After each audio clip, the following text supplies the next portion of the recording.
everyone, Josh here with another Nintendo Labo video for you. This time we're taking a look at the Toy Con Motorbike, which lets you use your Joy-Cons to control a motorcycle.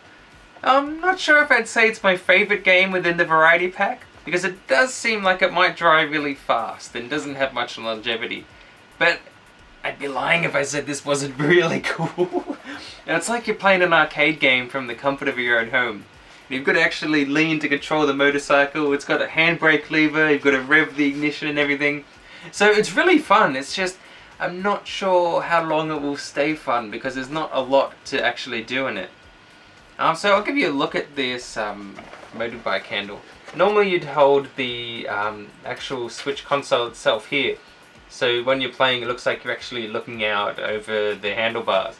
But there was going to be no way I could record the screen and myself while I'm going around like this. So I've just got it in docked mode, which does ruin the illusion a bit, but it's much better for you guys. So this is where most of the action happens, on the right handlebar. It's actually got some rubber bands set up, so you've got to keep the handlebar revved in order to move forwards. And if I let go, like you can see it reverting back. And that's kind of the common theme with these Labo builds. Like, you've put all these simple components together to make something that in the end is actually quite complicated and cool. I mean, when you're putting these things together and you go on step by step, you don't realize how it's going to factor into the big whole. Like, it tells you to stick some rubber bands in, so you do, and you're like, oh, what's that going to do? And then it makes this really cool little system here.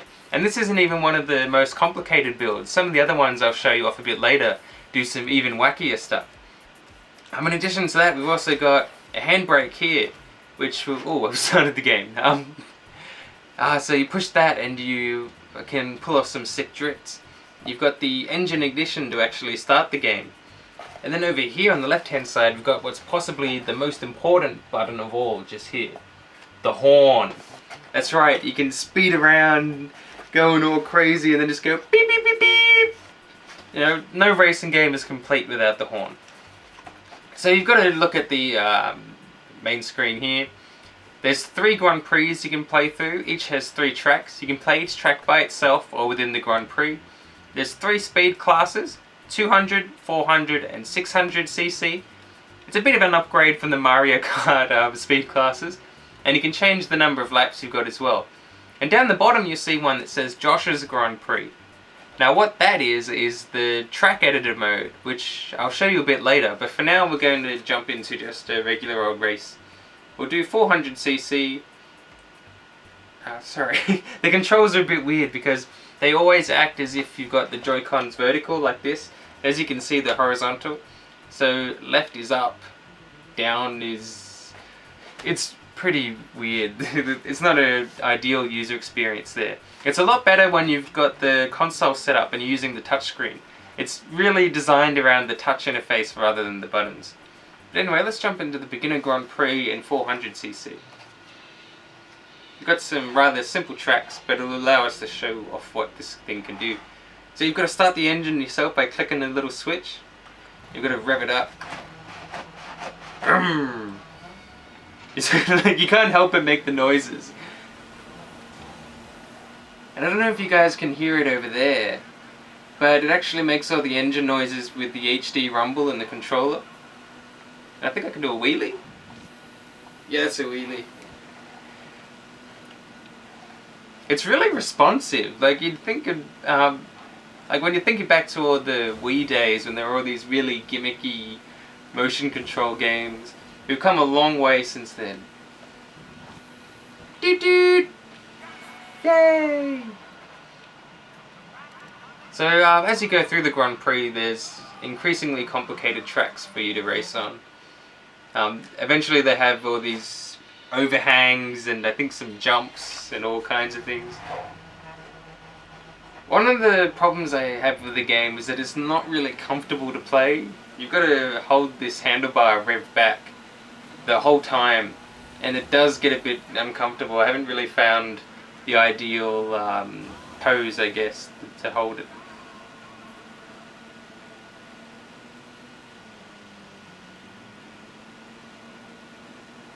Another thing you've probably noticed is that I'm winning really easily. You know, the AI doesn't put up much of a challenge. And there's no multiplayer, whether that's split screen or online. So the AI is all you're gonna get. Beep, beep, beep, beep. And so that's one of the aspects where I think the issue of longevity comes into it. Because once you play through these tracks, which you'll do pretty quickly, there's only the 3 speed classes, and then that's it.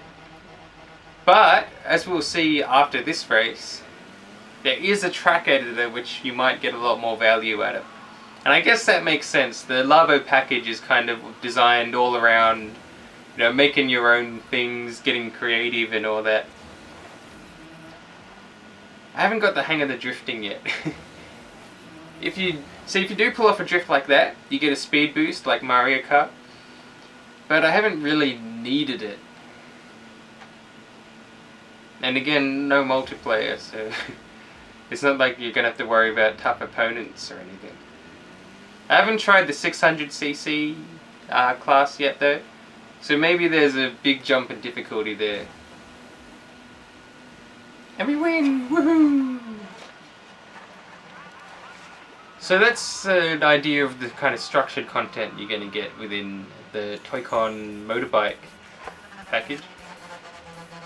And so, the UI is a bit better here. It gives you the 2 buttons that you've got to pick from.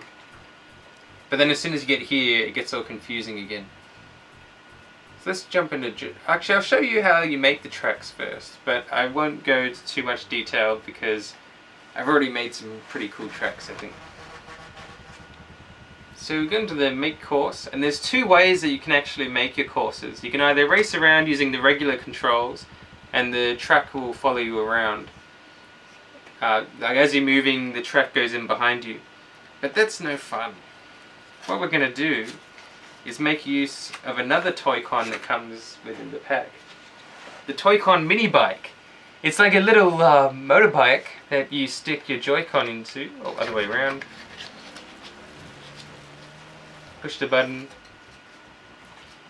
And you get to control the bike on screen by moving around this little bike. And I always make the noises. I'm always going, wee. You can't help it. One of the things I love about Labo is that it just makes every aspect of it fun. The tutorials, the nitty gritty creation tools like this, they find a way to just make all of it have personality and fun. Like, I don't think there's any other game in the universe where you create tracks by driving a little motorbike around in the air in front of you. I don't want to get rid of my track. So, oh, I don't think that's what I want. Actually, I think that is what I want. And go back. Pushing this button over here. Oh, going under control. So, in order to show you some other bits, I've got to slip back into here. And so it's really easy to get your controllers in and out in a hurry. And I haven't noticed any big degradation within the box, even though I've been flicking tabs in and out, in and out. You know, you'd think it would start getting busted and mangled, but so far it hasn't. If I go back into the make course screen, there's a few things you can take a look at. There's some extra settings. They're going to be a pain to do without the touchscreen, but I'll give you a look. First we want to zoom out. So first option is to change the water levels, so you can totally flood your racetrack if you want, or to have it totally dry. I like adding a bit of water in because it keeps you on your toes, you know. You can change the weather, so you can have it foggy, clear day, sunset. As you're racing around on your bike, you can drop the turbo boost wherever you want. They'll drop a little bit in front of you. You can change how wide the track is, so you can have it be super narrow to make it really difficult. That doesn't give you much room for error. Not everyone can actually fit onto the track lengthways. But you can make it super... I was going to say super thick, but you can make it super wide. You can make it super wide if you want to make things a bit easier. And then this option changes, I guess it's the banking, I guess you'd call it. you can either have a really flat and tame track, or if you boost it out this way, even the slightest turns are going to be really heavily exaggerated. So you can see right there in the middle of the track, there's a part where it kind of goes down and turns around, and it makes this really ridiculous drop. And I think what happened there was I couldn't quite make it back into the starting point to finish the track, and it kind of filled the gap for me, and it made this ridiculous drop. So let's race on my tracks, and you can see that in action. Let's go, Josh's Grand Prix.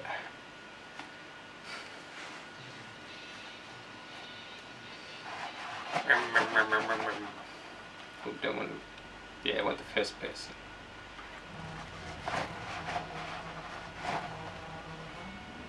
See, there's a little bit of water there. It slows you down as you come around the corner. We've got some really steep turns, so you can build up some momentum before you come spiraling down. Bit of a bump. These really cool turns. There's a nice little cleft here. You can lose control. And I really like this part because you can't actually take the racing line if you want to keep up your speed because the water's there. So probably the faster way is to actually stick to the outside or grab one of those turbo boosts that are on the outside and then take the in-turn. So there are some creative things you can do with a track editor like that. It's not going to be like a Mod Nation Races level of creation or anything like that. You can't add in set pieces, you can't change the scenery, you're always going to be in the stadium. But within the bounds of the editor, there are some cool things you can do. You can do overhangs, you can do sort of spiraling turns, things like that. So we'll see what other people are able to come up with in this editor, because that's pretty much where all your time within this minigame is going to be, since there's not that much to do outside of it. Another issue within that is that even if someone does make a really cool track, there's no way of sharing it. They made it... Well, I wasn't much in the road. You know, they wanted it to be this sort of really personal experience where everything you make, you've learned to do yourself. But it's not easy to copy a racetrack in the way that you can copy and learn some of the Toy Con garage things that other people have been showing up.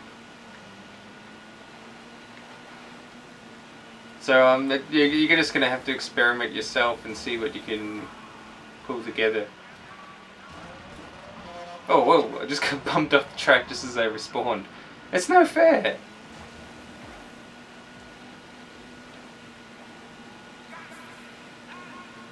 Oh well. Didn't come last.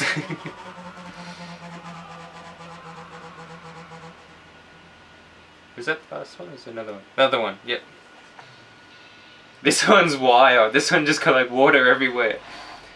And it's really cool on multiple laps because you've got to get the turbo boost in order to get to the finish line, because otherwise the water's going to slow you down too much.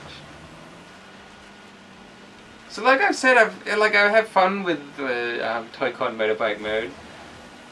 But I just don't know how long I'd be playing it outside of sort of the honeymoon period where you just build it, it's really exciting. Yeah, I don't know if I'm asking too much to say, like, it would have been good if there was multiplayer here. Split screen would obviously be quite hard because you'd need your own... Everyone would need their own motorbike. But I don't know, online, maybe? Or even just map sharing would be good. Because not everyone's going to be able to make exciting tracks. And for those people, this mode's just kind of a write-off.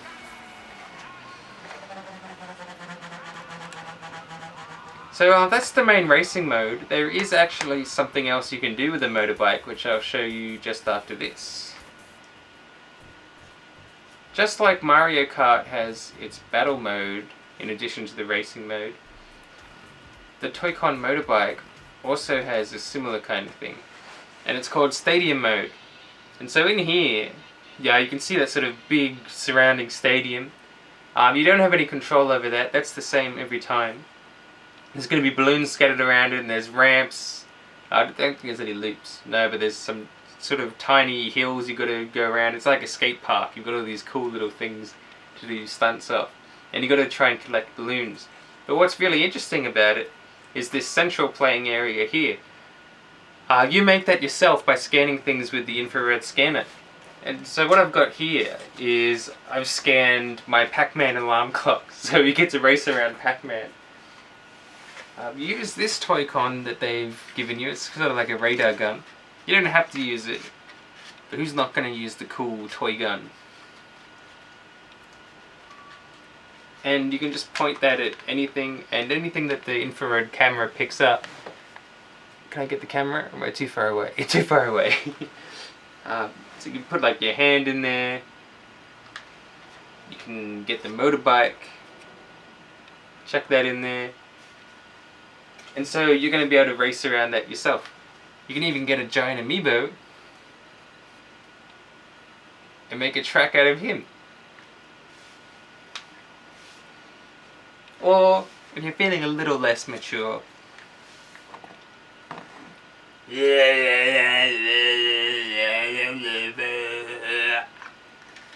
let's race around my head.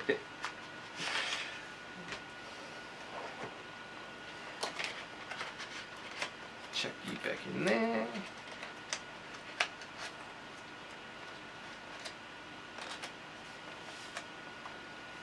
And let's make it foggy. My face is pretty scary. We'll go 600cc. Let's go wild. So you just gotta collect balloons, and whoever has the most balloons at the end wins. So my head has made some pretty wild terrain here. Got some big holes and cliffs and things. The drifting's a lot easier too, because you've got a wider area to play in. The weird thing about this mode is that you don't have all that much control over it. And seeing as Labo is all about creativity, customization, that kind of thing, this stadium part of the map, oh, I'm doing it wrong, it just kind of stays the same all the time. And that's where the bulk of the play area is in this mode.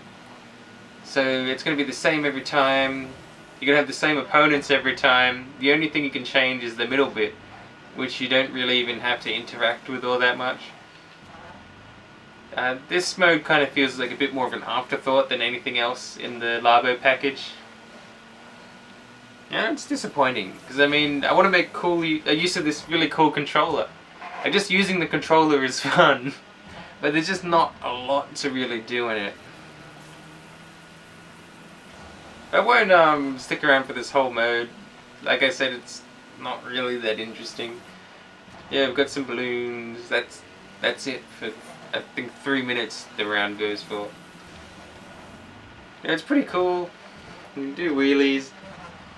But I'm just not sure in the long run how much attention this mode will be getting. It will all come down to how creative you can get with that track editor. And seeing as you're only really sort of tracing an outline and then racing around that, I don't know. I want to believe. But anyway, hopefully you've had some fun. You've learned a bit about the Toy Con Motorbike. Make sure to subscribe to the Vux channel, because we're not done with Labo yet. We're going to have a bunch more videos. There might even be some videos done by the time you're watching. So yeah, make sure to subscribe, check out Vux, and we'll see you next time. See ya!